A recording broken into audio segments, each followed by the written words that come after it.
இன்றே டவுன்லோட் செய்து உங்கள் ஃபேவரட் ஷோக்களை என்ஜாய் பண்ணுங்க. சார் வீட்டில் பாத்ரூம் போனாலே சொல்லிட்டு தான் சார் போகணும். இது எனக்கு புரியலையே. உண்மைங்களா சார்? இப்போ அம்மா தூங்கிட்டு இருக்காங்கன்னா நான் வந்து டிஸ்டர்ப் பண்ணாமல் பாத்ரூம் போனேன்னா ஃபோன் பண்ணுவாங்க.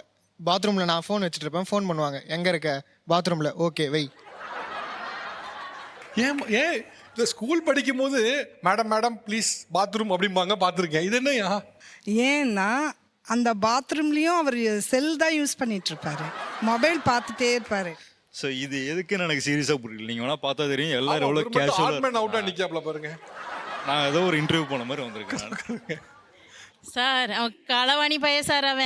அவன் நேற்றுக்கே டிஷர்ட் ஒன்று எடுத்து வச்சான். டே வேணாம்டா, ஏற்கனவே உங்கள் அப்பா பேர் டிஷர்ட் ஜெயராஜ், நீ வேற டிஷர்ட் ஜெயராஜா? T-shirt Jayaraj sir. அவர் பேர் டிஷர்ட்டே தான் சார் போடுவார். கல்யாணத்து அன்னைக்கு தான் சார் கோட் ஷூட் போட்டார்.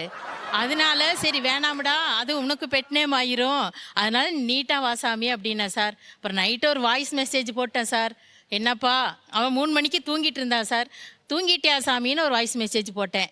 அப்போ அவன் என்ன சொல்லியிருக்கணும்? தூங்கிட்டேன்னு சொல்லியிருக்கணும் இல்லை சார். எடுத்து காலையில் கிளம்பி வரும்போது அந்த காய்ச்சறான் சார். 3 மணிக்கு வாய்ஸ் நோட் போடுறீங்க? 3 மணிக்கு போட்டேன் சார். அவன் லாஸ்ட் சீன் பார்த்தேன் சார். அப்போ சொல்கிறான், பயங்கர டெக்னாலஜி அம்மாவா இருப்பாங்க போல. லாஸ்ட் சீன் பார்த்தாங்க, வாய்ஸ் நோட் போட்டேங்கிறாங்க.